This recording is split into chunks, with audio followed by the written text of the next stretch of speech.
Urbain et son entraîneur, Clément Fressel, son jockey. Il a ouvert à 11, il est désormais à 13, restant très joué donc.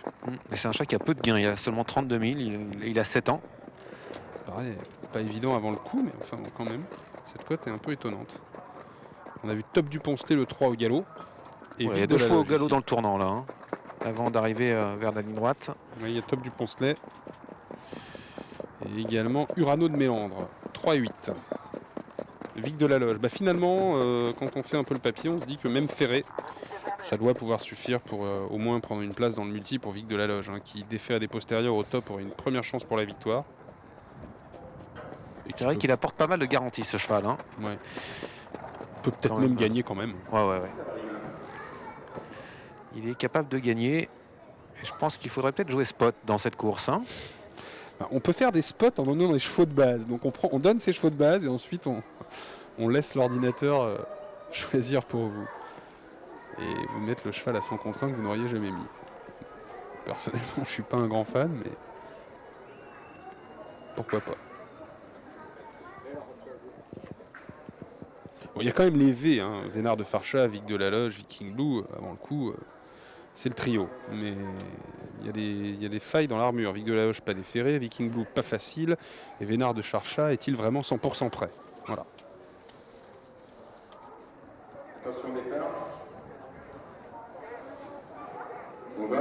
Évidemment surveiller Viking Blue qui est un cheval un peu spécial, un peu pendant toute la course d'ailleurs, c'est pas spécialement au départ, mais il est bien parti Viking Blue. Il est bien parti, il est au trot devant un bon départ pour le numéro 4, Urundi de Karjak. Bon départ également pour Johan Le Bourgeois avec Troulan qui a propulsé ce cheval qui a parfois des mises en jambe délicates et qui là se retrouve immédiatement tête et corde. Deuxième place donc pour Urundi de Karjak, l'écurie Pilfert 1 et 2 pour l'instant. Le 3 Top du Poncelet qui était au galop au canter et troisième faute du numéro 2 Uranos qui était parti sur la bonne jambe mais qui était déjà pas en ballon au canter alors que le numéro 7 Texas du Juillet, l'un des chevaux les plus joués du premier poteau, est en troisième position.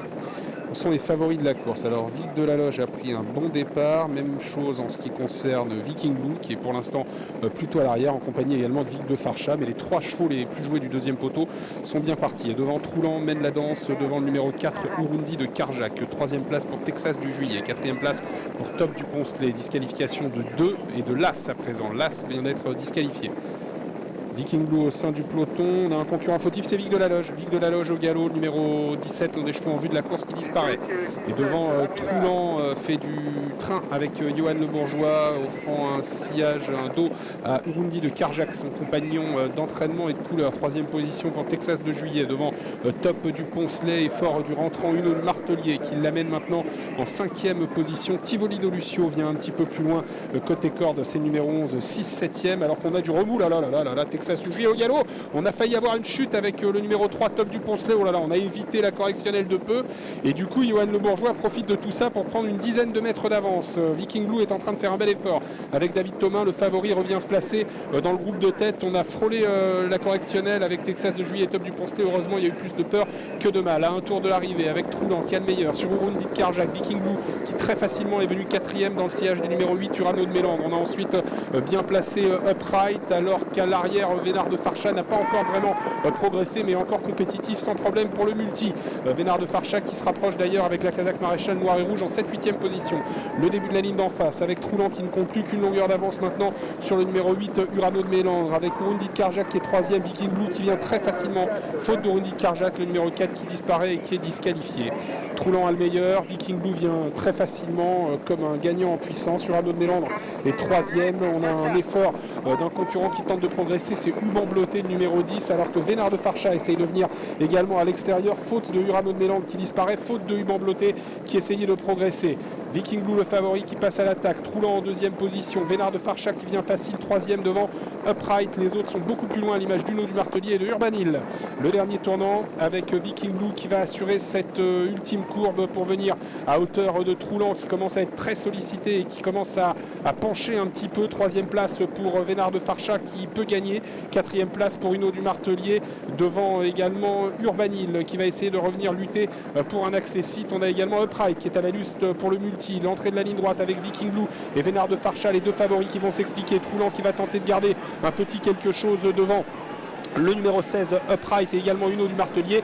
Viking Blue qui se détache et qui est bien aujourd'hui est bien décidé. Il se détache et il va s'imposer très facilement. Deuxième place pour Vénard de Farchat. Troisième place pour un Troulant courageux propulsé par Yoann Le Bourgeois. Et la quatrième place pour le numéro 12, Urbanil. 18, 14, 6 et 12 devant le numéro 5. C'est l'arrivée provisoire de cette course. Viking Blue a devancé très nettement ses adversaires. Il a fallu se montrer tout de même très prudent jusqu'au bout. Mais il gagne cette course. Viking Blue numéro 18 avec David Thomas. Oui, il a dû vraiment assurer David Thomas dans les 150 derniers mètres. Il a dû faire attention. Alors il y a une enquête mais sur un incident qu'il y a eu lors du premier tour. Donc 18, 14, 6 et 12 pour l'arrivée de ce multi. Victoire donc de Viking Blue qui s'impose à 4,10, 3,30, 23 et 8,70. Voilà pour les codes des 4 premiers. Vous entendez l'enquête, mais c'est vraiment sur l'incident qu'on va revoir. Là, regardez, Texas de Juillet au galop, son jockey qui reprend et on a failli avoir c'était une très chute, chaud. Hein. Ouais. Il y a eu plusieurs chevaux très malheureux. Tivoli de Lucio et regardez le jockey de Top du Poncelet. Franck Nivard qui a failli... on s'en sort pas si mal quand même. Hein.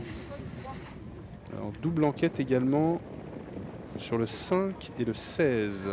Oula, alors il pourrait y avoir du changement dans cette course. Et le 5 est 5e. Ouais, et le 16, non, ils ne sont pas dans les 4 premiers. 18, 14, 6, 12, le 5, 5e et le 16 encore plus loin, 6e sûrement, Upright. Donc ça ne concerne pas le mini-multi. Il avait été tous les coups, David Thomas. Hein. Ouais, bien joué. Et dans le dernier tournant, on a été un petit peu inquiet parce qu'il a dû reprendre un petit peu. À la sortie du tournant, le cheval a un peu hésité, mais sur sa classe, il l'a fait. Si le cheval peut être lancé et qu'il peut être lancé dans le tournant et dans les lignes droites, il gagne d'une rue, quoi. Ouais. Bon, il était au-dessus au papier, mais il fallait qu'il trotte, quoi. Ouais. Et on voit que pour finir, il a dû faire très attention, David Thomas. Voilà pour l'arrivée, Valérie, de cette 7e course.